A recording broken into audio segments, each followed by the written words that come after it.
The following program contains immature and adult subject matter. Viewer discretion is advised.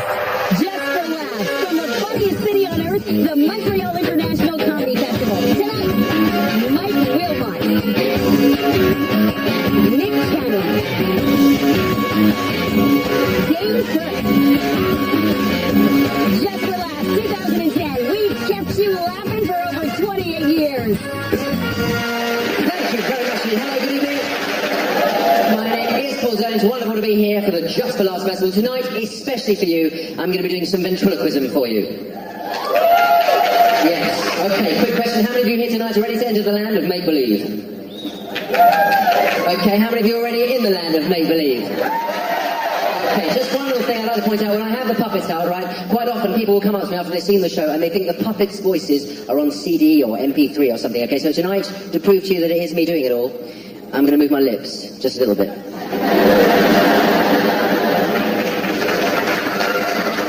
So Sam said, hello, not me then. Oh my goodness, what the hell? Sam, here we are, Montreal. Look at this. What? That's staring, it's rude. And I know he's staring, that's the way the show works. Wait. They're all staring at you. Really? Yeah, they're all looking to see if your mouth is moving. Really? Yeah, but you can't tell that way. Oh no. Because sometimes his mouth doesn't move. My mouth doesn't move. And you wonder where the hell is the sound coming from? Now stop staring! Oi, look, he's staring, it's rude, Sam. I have told you they're meant to be facing this way. Do you want a staring match?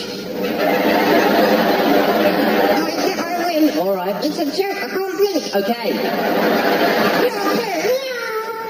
So great to be here. Looking around our audience, a lot of good-looking people here. A lot of good-looking people here. That's right. And some ugly.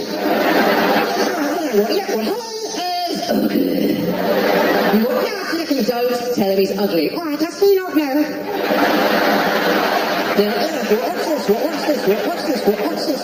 Hello.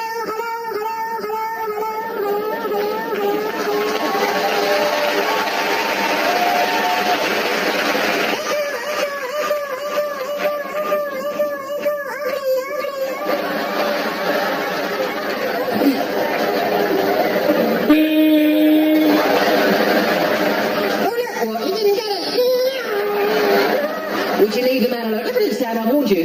People don't like this. Look, Sam. What? People don't like it, it's rude. Be nice. Well, you're not the ugliest man in the world. Thank you. But if he dies...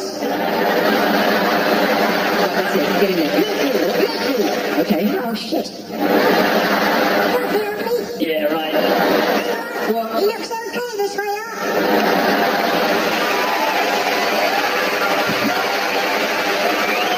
You know, you can have a laughing lecture, because before a gig, before a show, you always have a sound check, right? This is what I like to do, to wind up the sound man, to make it think the microphone has gone out of sync. And I do this at the sound check using ventriloquism, just purely because I can. Hello? Hello? Testing it. 1, 2, 3.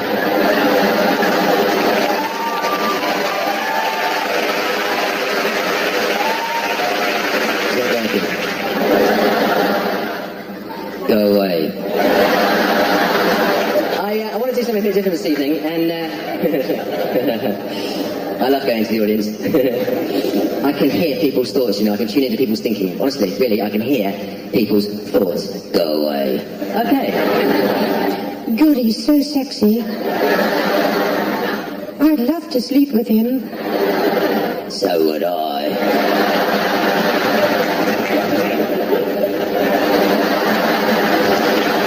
I need someone to help me now. Now, it's very difficult to get someone out of the audience because sometimes people get embarrassed, they feel a bit awkward, and to be honest, no one wants to make an idiot of themselves on telly. I'll do it. Oh, perfect. Walk this way. Let's give this man a big hand for helping. Come on, this way, sir.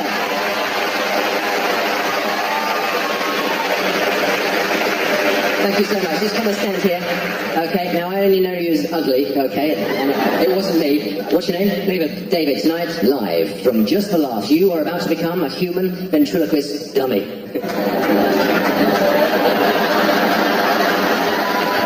Bend over, David. David, I got this little prop here which makes you the perfect dummy. All you've got to do is stand there. I will do the work. Just do me a favour. Would you just hold this? Just there. Okay, look that way. Is that okay? I've got to say, that's a fantastic fit. All you've got to do now is just stand there, keep looking straight out. We've got the dummy. All we've got to do now is find you a voice. Something that matches your physical appearance. Something butch. Something manly. Are you okay? Yes, I am.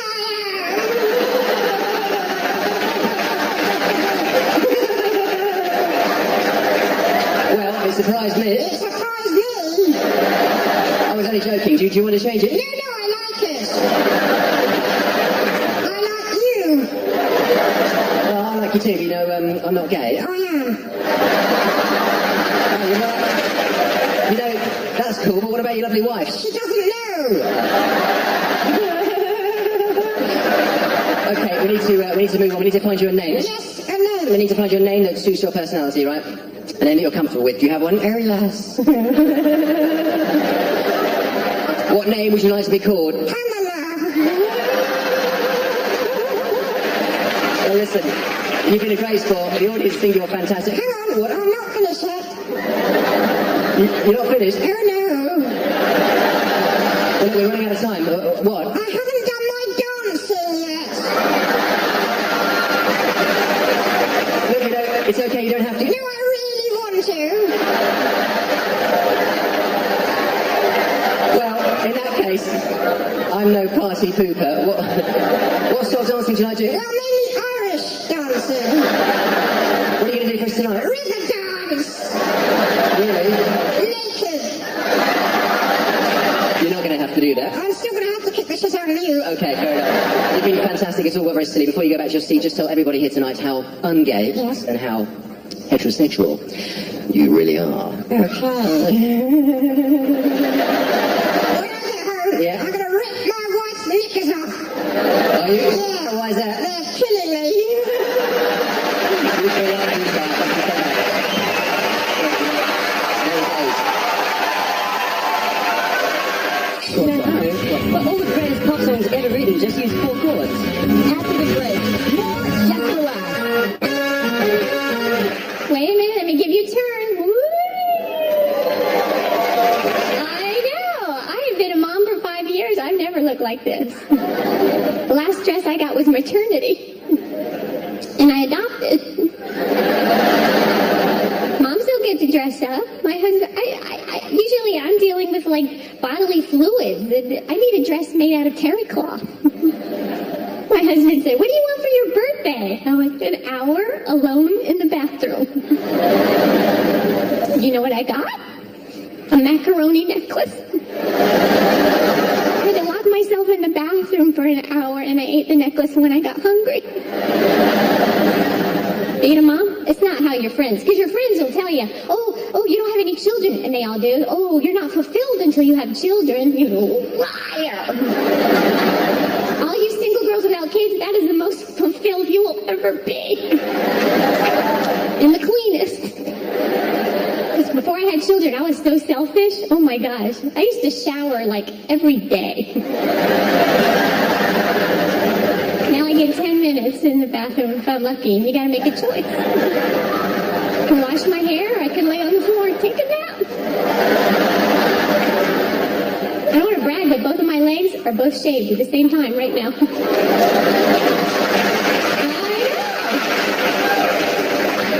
know. Yeah, usually, like when my son is sick, you know what my job is? You know, vomit catcher. That's pretty. My son's like, "Mommy." Sorry, Mommy. That's okay, sweetie. I'm your mom. I'm so fulfilled. You know what I need to know? Teach your child when he's throwing up, don't come find me. Stay still and yell. So much easier to clean up a puddle than a trail.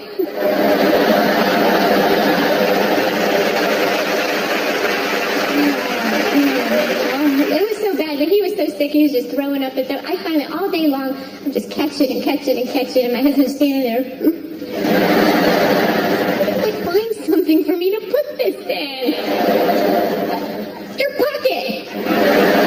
Doesn't care. Most of the time he's off to work, I'm by myself. One day day, I'm just catching vomit. It's so sad. It's so gross. I finally had to hook the little handles of a plastic grocery bag on his little ears. What's this, Mommy? It's a little game. You get all the vomit in the bag, you get a prize. I have to make dinner. And then my husband comes home from work. Oh, I live for that moment when my husband comes home from work so I can tag out. You're in. Because he gets to go to work every day. You know, work, that magic place. Where there's no children. One day my husband made the biggest mistake ever. He came home and he looked at me and he goes, "Are you still in your pajamas?"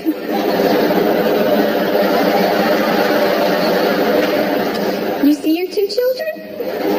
They're still breathing. Say thank you.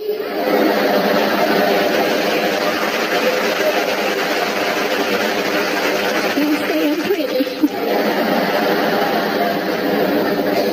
Some people make motherhood look easy. Oh, not me. My friend Julia, she's the green earth mother. You know those type? Yeah, the blog of green earth mothers. You just want to punch her right in the compost bin. Making her own baby food from scratch. I'm usually so tired I throw him a jar. Hope you can open it. Here's your bottle. Mommy's got to get the cork out of hers.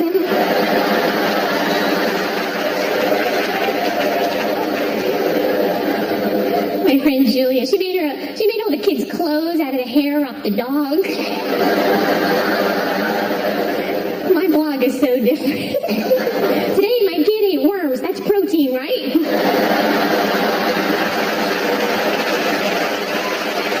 Nice meeting you.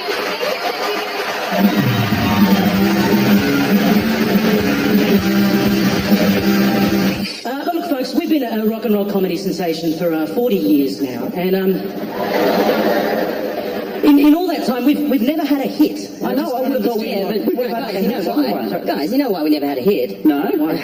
It's because we've never written a four-chord song, so, you know, we're never going to have a hit. What is that? What is a four-chord? What's a four-chord song? You don't know? What? Well, all the greatest pop songs ever written just use four chords. I mean, it's the same four chords for every song. You want to write a pop hit, just use four chords? What chords? Yeah, just here, these four chords. Just 1, 2, 3, 4 chords. That's all you need to write pop songs. Let me get this straight, Chicken Little. What you're saying is you can take those four chords, repeat them, and pump out practically every pop song ever. Is that what you're saying? Just pay attention. Do you recognise this? Yeah, that is Don't Stop Believing by Journey. And the cast of Glee. Yeah, there's a few more songs with the same chords. Check it out. My life is brilliant. My love is pure. My soul's an angel. Of that I'm sure. It's just 2 songs. Like people kill and people die. And children hurt and hit and 3 songs. You practice what you teach. What you turn the other cheek. If I could, then I would. I'd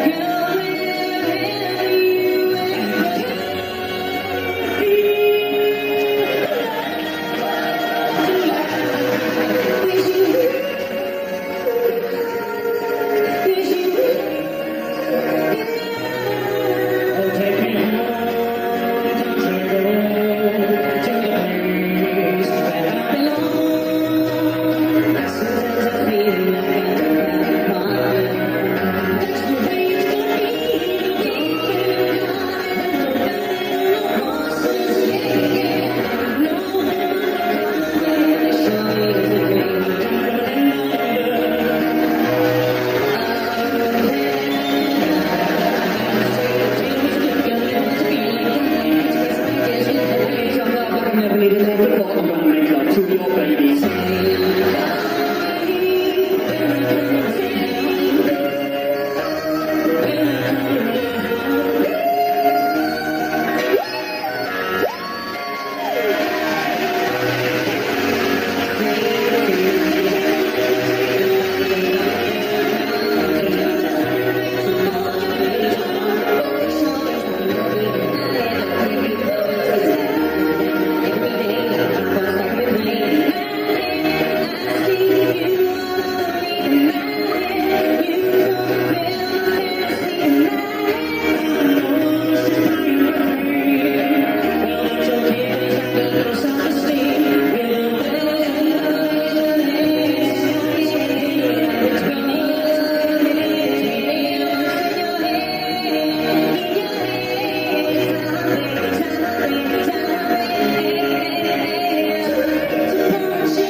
Just relax. I am originally from New York.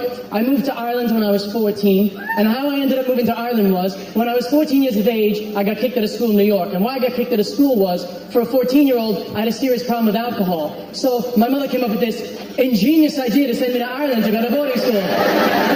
Needless to say, I was delighted, because I can think of no better place for a young alcoholic to be than Ireland. Maybe she saw the potential in my alcoholism and thought, let's make him the best possible alcoholic he can be. You know, I stopped at 19 as a result of those early years. I would have said I was an alcoholic. In Ireland, they would have said I was a pussy. Couldn't take it. Now, I don't drink anymore, and I still live in Ireland, which I'm sure you think is strange. And I love my life in Ireland. I wouldn't diss Ireland in any way, but when I'm back on the North American side, the one thing I prefer is it's just easier to be a non-drinker over here. For example, you go to a bar in North America, somebody's like, you want a drink? I'm like, no, I don't drink. They're like, really? Are you in AA? You work in the steps? You have a sponsor? You want to talk about it? You know, they're kind of open to this concept that sobriety is a positive thing. Whereas if you go to a bar in Ireland, someone's like, do you want to drink? No, I don't drink. Are you in that AA, is it? Like it's some conspiracy-led organization created to mess it up for everyone else. In fact, Ireland is the only country in the world where when you go to an AA meeting, there's people protesting outside. Actually picketing. They're brainwashing you. It's only a phase. Why can't you just have the one? So it's not easy, obviously, you know. 14 years of age, you've grown up your whole life in Flushing, Queens, New York, and then you end up in Ireland. That is a massive transition, you know, all these habits, you know, and they don't leave easy. You know, Queens, New York kids, they like to do this a lot. That is not a normal thing in Ireland. When I started doing comedy in Ireland, and I started doing this, all the Irish people were like, oh my God, he's touched himself. Because it turns out in Ireland, touching your own balls is a sin. Yeah, that's why the Christian brothers do it for you. Oh!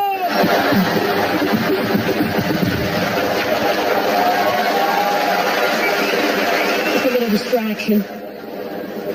But if it was hard being a kid from Queens in Ireland, I actually think it was harder being an Irish American growing up in my neighborhood in Queens, because our neighborhood was predominantly Italian American, and the Irish American just can't compete with the confidence of the Italian Americans. I mean, their mothers hugged them, you know, and their fathers kissed other men in front of them. That is such a healthy thing for a young boy to see. I remember going to visit my friend Giancarlo's house when I was 13. His uncle came over to Giancarlo's father, kiss on both cheeks, over to Giancarlo, kiss on both cheeks, then he grabbed Giancarlo's cheek like this, and that's not what freaked me out. What freaked me out was that Giancarlo was like into it, you know, he was like, showing me with physical affection. I hadn't seen that much physical affection in my life. I'm not saying my mother didn't love me, she just forgot to let me know, that's all I'm saying. But I have to be grateful for one thing, because I am a testicular cancer survivor, right? That is what, thank you, and I will never forget the morning of the operation, 6 in the morning, the Indian surgeon and his team of doctors wake me in the hospital. Good morning, Desmond, we are going to check you now.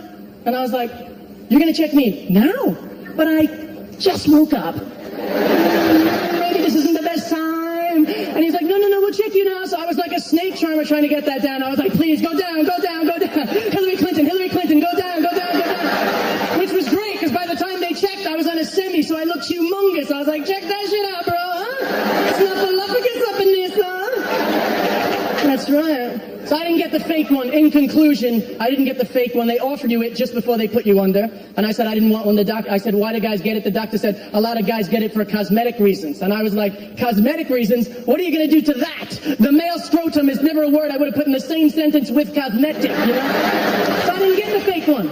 I don't want to spend the rest of my life wondering which one's the real one, you know? I don't want to worry about that shit exploding every time I get on a plane. You know? I don't want to be buried and 100 years later they dig up my grave and all that's left to represent me physically is a silicone jelly bean. I don't want to be cremated and my grandchildren go to spread my ashes over the rocky shores of Ireland. Go, granddaddy, go! Bing, bing, bing, bing, bing, bing. Thank you very much, ladies and gentlemen. You've been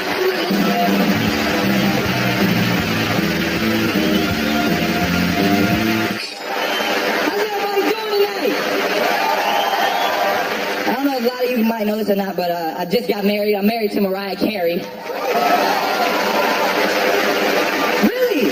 This guy look at me like, no, you not. I promise. You know what? Because everybody thought it was like a publicity stunt or something like that. Like after a month, Ashton Kutcher was going to jump out. But people just don't believe me. But I can't really blame you, because that's like if somebody came up to me and be like, hey, man, you heard Pamela Anderson is married to Justin Bieber? I wouldn't believe it either. But it's amazing being married to, like, my wife is like one of the most famous divas in all the world, but I haven't changed. I have the same mentality that I've always had. I think it's that hood mentality. I just can't let go. You know what that is? I got hood habits, you know? Trailer park tendencies. To translate. No, it's just certain things that I can't, like I still put batteries in the freezer to save the life. I mean, we don't have a vacuum. I just be sweeping the carpet, using my wife's albums as old dustpans and stuff. Just can't let go. Like, cause like my wife, she has all of these products in the bathroom, a product for everything. Just bottles and bottles of everything. I'll be in the shower just squeezing it and just having a good time. And all women have a lot of products too, right? Like, I went in there the other day and I was like, I found something that was amazing. I was like, baby, what is this? She was like, that's conditioner. And I was like, wow, what's conditioner? She's like, conditioner is amazing. It's something, all you have to do is put it on your coarse hair and it just softens it right up. So I put the conditioner on the coarsest hair I got. My man bush was silky smooth after that. Amazing. And when we got married, everybody they thought it was a big secret because we didn't invite a lot of people. But the reason why, because we had so many friends, and some of our friends are crazy and we don't really know who to invite. So we had it small because, like, we was thinking about a guest list, and then every time a name came up, it just wasn't the best idea. Like, first person I was going to invite was Kanye West. Because you never, you know, that's my friend and everything, but you never know what Kanye is going to come up there and say. You know what I mean? He might just jump on stage in the middle of the ceremony. Be like, hey, yo, Nick, I'm really happy for you, fam. But Jay and Beyonce had the greatest wedding of all time. Thank you. You know what's really amazing too? Like, one of the things that I love about Montreal, I don't feel like there's any racism up here. It's just everybody's next to each other. Look, there's a black guy sitting in between two white people right there. That is amazing. You comfortable? Blink or something if you need help. Comedy all over the country, and I was actually out there trying to do some material down south one time, and it didn't go this smoothly. I was doing impressions and all that, everything, and all of a sudden the lights just went out. And you know me, I was like, oh, okay, I gotta get my karate stance. I don't really know what's gonna happen. And all of a sudden a dude got up there and was like, hey there, little drummer boy up there on the stage. We don't think you're funny, boy. Coming around here doing all them impressions of people we never heard of. Who is Kanye West? I know Kanye tweeted. But boy, usually when your kind come around here, we'll hang them out back. But if you can do an impression of the king, shoot, we'll let you go and you can have all the watermelon and barbecue you want to. And I was like, the king? The king is easy. I can do the king. He's like, well, go on, boy. Do the king. So I got up there and I said, and we'll speed up that day where all God's children, black men, white men, Jews, and Gentiles, Protestants and Catholics will be able to join hands and sing the words of that old Negro spiritual. Free at last, thank God Almighty, we're free at last. That got him hot right there. Boy, you know that ain't what we're talking about. We're not talking about your Marcus Luther. Talking about the real king, Elvis A. Presley. I was like, Elvis? Man, black guys don't do Elvis. So I'm getting myself together, trying to keep my dignity, putting the mic up, getting ready to leave. All of a sudden, I hear some doors locked, like, one said, Bubba, get the rope. I said, a woman for the money? A two quarters? Oh, thank you very much. Hey, y'all, that's my time.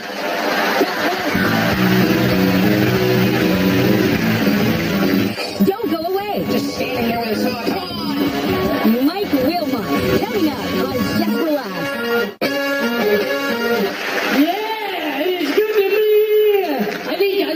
A good time. I didn't come here on good terms with my wife. Actually, right before we left, we got into a fight. She's like, you wouldn't cheat on me, would you? I'm like, we've been through this. I told you, focus on the drinking problem. The other day, I just rubbed my foot down my wife's leg. Apparently, my toenail, I almost gave her a skin graft. I'm trying to be romantic. She's like, ow, I'm bleeding. Clip your toenails. Clipping your toenails for a grown man, it's very exhausting. I procrastinate. I look at my toenails like the same way you look at a barn that needs painting. Like, I just look at my toenails like, I gotta take a weekend and do that. I got bigger problems than grooming. My addiction to ice cream. She's trying to help me, but it's out of control. Ice cream is so much more delicious than anything else. I mean, ice cream is so good. It put diabetes on the map. You gotta let ice cream melts for 10 minutes. It takes discipline. People want to bite right in, but you gotta let it melt. My priorities are so out of whack, I don't even attempt foreplay with my wife half the time before I try to have sex. But I always seem to have the discipline to let my ice cream melt for 10 minutes. I've actually had sex with my wife while my ice cream was melting. Is that the best sex you can ever have, knowing you're getting ice cream as soon as you're done? My wife's like, slow down. I'm like, I can smell the vanilla Swiss almond. We went on a double date recently with our new neighbors. Oh my God. Double dates, the problem with double dates, everybody shows a little more affection when they're out with another couple than they normally would. It becomes like a love contest. Like, we had to walk like 30 meters from the car door to the restaurant door. That's like 10 seconds. And the other couple starts holding hands. And my wife and I look at each other like, now we gotta hold hands. This guy, anytime one of the women would get up at the table, he would get up. What man does that move anymore? I thought Clark Gable was the last living man to do that move. Thank God it wasn't raining. This is the kind of guy that would put his coat over a puddle for a woman. Do you believe there was a time men used to do that? It blows me away. Like, really, don't you think the woman would have just been like, oh, thank you, but I had no intentions of stepping right in the puddle. I really always planned on walking around the puddle. You know how dumb you think I am, that I would step in a half a foot of water. You think you're getting laid because you got your cake dirty. That's not happening. Joke's a period piece. So, listen, we went back with this couple to their apartment to play a board game. Now, when you're playing a board game with a couple, the first time you meet them, you're basically saying, collectively, we don't have enough personality to get through this evening. We're going to need some dice and a timer and a couple of pencils to help us out here. And we're playing this game where you read a question off a card, then everybody writes down their answer, and you're supposed to guess who said what, right? Like, you go, was that Ted? That sounds like something Ted would say. If I knew Ted, I don't even know these people. And one question was, if a genie could grant you one wish, but it can't be materialistic, what would you wish for? So they read the woman's answer first, and she writes, world peace. And in my head, I'm like, all right, that's a little serious for a Saturday night. Oh, it's a board game, not a beauty pageant. So then they go to read her husband's. I'm like, this guy will be more on the same page as me, right? This guy writes that he wishes there were no more animals on the endangered species list. I'm like, who are these people, man? Because then they read mine, like, and I wrote that I wish the length of an orgasm and the length of a hangover could flip-flop. Not because I have any desire to have an orgasm that lasts all morning and into part of the early afternoon. But I'd love to have a hangover that only lasts 6 seconds. How great would that be? You go out boozing and friend calls the next day, you want to get something to eat? I can't, I'm dying. Yeah, all right, let's go. Let's get some. Thank you so much.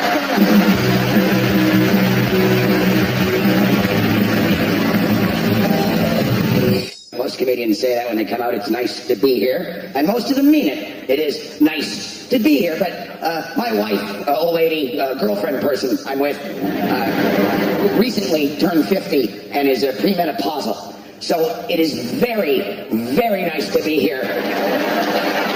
Hundreds of miles away from the craziest woman that ever walked the face of the earth.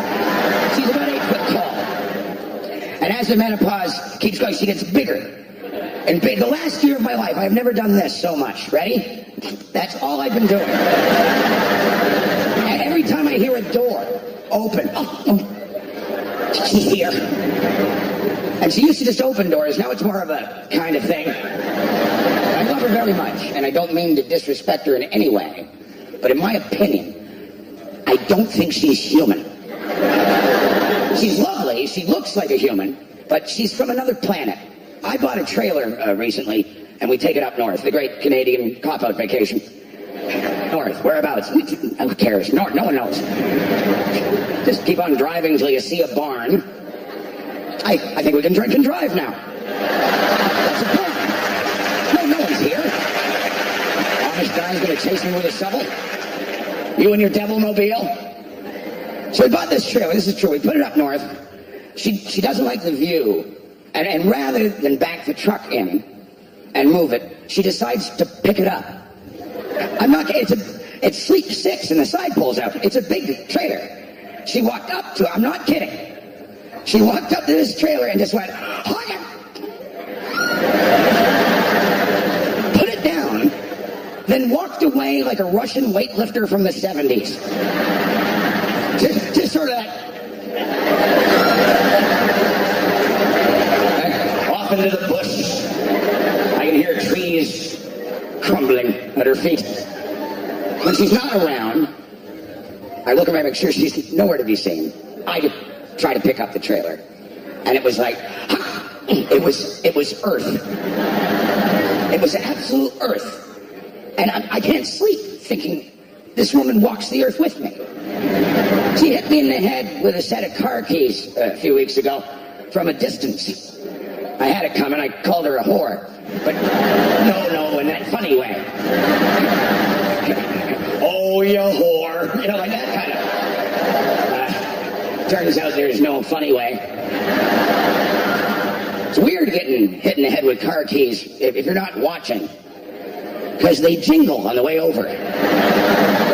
It's almost magical. Santa? Angry, powerful woman. I recently went to a friend of mine, and he's got a cabin, and I used a chainsaw. Not a real one, an electric chainsaw. It's on a cord. That doesn't even make sense. Why do I have to bring the trees to the saw? That doesn't make sense. Just standing there with a saw. Come on! I look out the front door. This is true. The front door of his cabin. All the trees have been cut in a perfect semicircle. So I got a gasoline chainsaw, ladies and gentlemen. If you are having trouble with depression, if you're on pills, you need a doctor. You don't. You need a gasoline-powered chainsaw. You don't even have to be in the woods. Just start it up in the kitchen. You will worry about nothing but the saw. This thing would cut your leg off so fast, you'd have time to go oops before you screamed. Montreal I like because you have a sandwich named after you. Montreal smoked meat sandwich. I think that's cool. I'm from Toronto. No sandwich named after nothing. It wouldn't be a good one. We're Toronto. Do Wonder Bread and some processed cheese, and you gotta roll it because we got stuff to do. We're too busy for sandwiches. That's always been my theory. I think if you feel as though you're worried about a culture of people, try their sandwich. You know, if you're worried about the Lebanese, have a chicken shawarma. Only sweet people make a good sandwich. If you have trouble with the Jews, go to Schwartz's. Have a smoked meat sandwich. The only trouble you'll have with Jews after that, you don't know enough of them. Now the Chinese, no sandwiches. That's all I'm saying about that. They like dumplings. Well, I don't. I think dumplings are sneaky. A sandwich you can open up. Oh, I'm not going to eat that. That's the beauty of the sandwich. That's garbage. I'm not going to eat it. I was in Hong Kong recently, and I picked out a dumpling. I bit into it, and it crunched. And when I looked in to see what crunched, it was the beak of a small bird. And it was that moment in my life I had to use everything I am, or will ever be, not to become a racist right at that moment. Not just to start screaming, what the hell is wrong with you people? You're not supposed to bite into something that's designed to bite into something.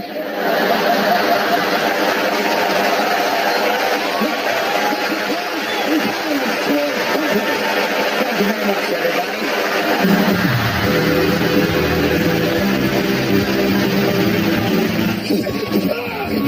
Filtered water boiled now. Days later on Just for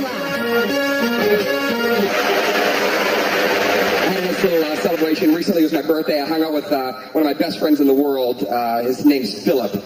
And Philip is actually family. He's one of those people that, you know somebody in your life, and, through time, it's like acquaintances, and then friends, and then family. I've known Philip 12 years. Philip's got HIV, okay? Here's how I found out Philip had HIV. I moved to Los Angeles, and I moved into a great apartment building, and the landlady says to me, Dan, if you want to live here, you're going to have to go meet Philip, because he's moving next door. You're going to possibly move into his place, and I'm letting him pick his neighbor. I said, that's wonderful. I got to go audition for Philip. So I meet this guy, total character, you guys. The minute I meet him, right, I walk in, he goes, 3 things that you need to know about this apartment. I said, okay, and he goes, number 1, a lot of sunlight comes in here. It's bathed in sunlight. And I said, well, that's great, Philip, because I like to take a nice sun bath from time to time. Or even a moon shower occasionally, thank you. He goes, secondly, careful going to the master bedroom because the floorboard is loose and I don't want you to plummet through. And I said, good God, nobody wants to plummet ever in life. That's a hazard. Thank you, Philip. And then he goes, and thirdly, I have HIV. And the second he said the V, a blob of spit shot out. The biggest blob of spit ever. It was glistening in the air and it hit the back of my throat. Yeah, and I reacted by going, fuck! Phil, do you have any water? Boiled now? I didn't know anything about HIV, the myths, anything. I never met anybody with it, but he was so cool. That's the thing about Philip that I dug right. He was just so laid back. He was like, I have HIV. And he was so kind of cool and blasé that he made me feel like I could be equally as comfortable, maybe too comfortable. I was like, oh, how long you had the hivvilies skivvilies? He goes, actually, I didn't have it until I moved into your apartment. Enjoy. He takes me out for my birthday, and he's also one of these people, if you know anything about people who have HIV, they have to take like 38 medicines a day. He just keeps them all in one pocket.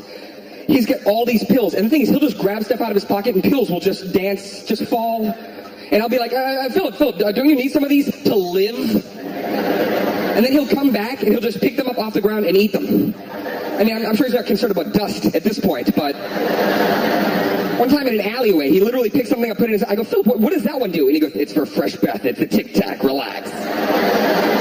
He forgets sometimes, and because we're buddies, we bust each other's chops. He took me to eat, took me to my favorite sandwich place. He bought me a chicken sandwich, and he goes, I know you like mayonnaise. Let me go get you a packet of mayonnaise. It's your special day for your birthday. I'll get you the mayonnaise.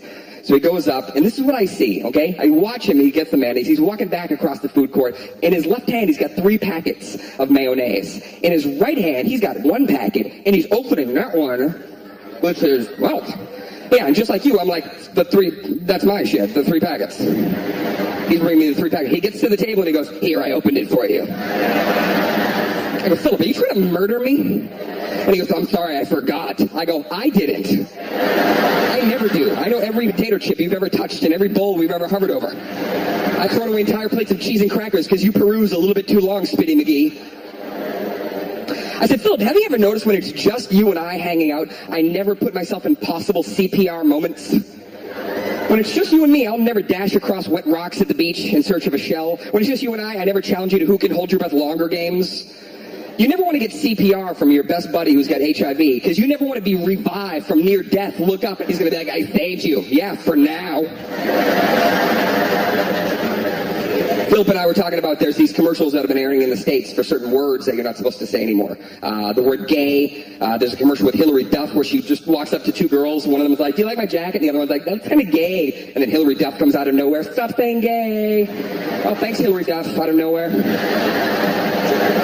Shouldn't say gay anymore. That's the whole point of the commercial. But I think there's another word we need to remove from our everyday vernacular. I think the word raped is thrown around far too casually, right? I think that, like, you ever listen to a bunch of guys playing video games with each other online at night? Oh, hold on one second. Oh, man, you shot me in the face, man. You raped me. Hold on one second, man. I'm coming to get you. I got you right there. Raped. I'm pretty sure if I talk to a woman who's been through that horrific situation and I say, what was it like to have been raped? She's not going to stop and go, have you ever played Halo? Montreal, thank you so very much. Great to be here. That's it for now. Thanks for joining us on Just for Laughs. Now the credits are going to roll. We don't really expect you to stick around for this, but we appreciate you. Everybody, woo-hoo! The voice that counted is cameraman talk. Okay, then I'm done. Should I go now? Oh, come on, what now?